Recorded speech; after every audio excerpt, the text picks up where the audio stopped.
Hey everyone, Nolan here for Rail Talk, here with Alex Siegel to talk about the morning action at Junior Nats here at Jerry Baker Memorial Velodrome. Today we had some sprint qualifying this morning, as well as some Omnium races. But let's talk about sprints. Alex, since you are the sprint-focused folk between us, what did you see? What are your hot takes? What did you enjoy, and what do you expect this evening? Yeah, I think really exciting to see some newcomers on the track. So qualifying first in the women's field is Rita Fedwa, I believe. I've got that name right. So she is a current BMX junior national champion, as I understand. Pretty new to the track, but came out, rolled a 12-1 qualifying and is into the semifinals looking mighty good. So I think there are some new names in that field and a lot of speed. Really exciting to see as that semifinal comes into tonight. The other thing I found real interesting was so a fast men's field, but we had all four of last year's semifinalists present today, and only two of them are in the semifinals this year. Yeah, so we have two new faces that we are seeing. So Andrew Ford from California, and then Gabriel Takagi, who is a Jerry Baker Juniors rider. So exciting to see some really new fast times, and that field is really compact. Everyone is basically within about 3/10, so I think we're going to be in for some great racing tonight. All right, everybody. Alex had to jet out and do some coaching, so you're just left with me, Nolan. But also on hot mic behind the camera right now is Andy Baker. Oh my God! Might chirp in for some additional commentary. Could happen. Did happen. All right. For the Omnium this morning, we had a scratch race and then the tempo race. In the women's field, it was absolutely bossed. The scratch race was bossed by Reagan Padishall from Edge Cycling. Basically kept everything stitched together in the scratch race, and then in the subsequent tempo race, also kept it, rode from the front and took all but two of the point sprints. You heard that correct. Yeah. I want to say 8 or 9 sprint laps, took the points, and just out for two. And even towards the end of the race, after it was clear they were going to win, kept bossing it, kept taking up the points there. So really putting a stamp of authority on the field so far. They are leading the field pretty substantially, but 2 more races to go tonight, so we will see how that plays out. All right. Well, that sounds fun. Eager to see what happens there. What happened in the men's field? Men's field had the same races, scratch then tempo. In the scratch race, it was quite quick, but everything sort of held together. And it was Merrick Gallagher and Enzo Edmonds from Hot Tubes, Devo team, who took the sprint 1-2, but it was very tight. We do see them as the 2 strongest riders out here so far.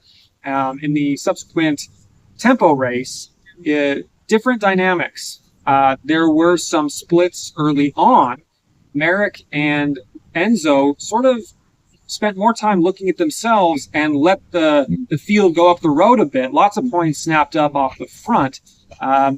They lapped the field where Enzo and Merrick were sort of in no man's land between. They ended up taking some points between them. Merrick did unflip out of his pedal at one point during a sprint. And so at the end of it all, the 2 strongest riders so far, Enzo and Merrick, they sit tied for 3rd overall in the Omnium, behind a couple of other powerful riders. But I think those two, while they're on another level, are going to need to change some tactics a bit here to get to the top step, because if they race the same way, gold might be slip up the road. Yeah, I think that's right, Nolan, because as far as I understand, Merrick and Enzo have raced against each other before. They know that they are both very fast folks, but there are some other fast folks in this field, and if they spend too much time looking at each other and give too much leash to the other folks, they could see a lead develop in the points race that they will not be able to chase back. I would be remiss without saying Fenton Balfus had come out here last week and lapped the field on a Friday night. And so if he is one of the folks, maybe he combines with Jack Dymar or Otis Engel and they go up the road together in the final points race. It could be all over for Enzo and Merrick to see the top step of the podium, because there are very strong riders out here as well. Yeah, it's a deep field. It's going to be an exciting night tonight. I'm excited. So, Nolan, we had some fast racing already this morning with, I think, if I'm right, 3 track records being broken. Yes, that is true. In some of our pursuiting, we had some records fall. First up, we got Emma Jimenez Palos in the 2K for the 15-16 age group for the women in 2 minutes 35 seconds. New track record for here. I'm unfamiliar with who she kicked off the top step, but it does not matter. I believe that was Kelly Darlene. Kelly Darlene, big name.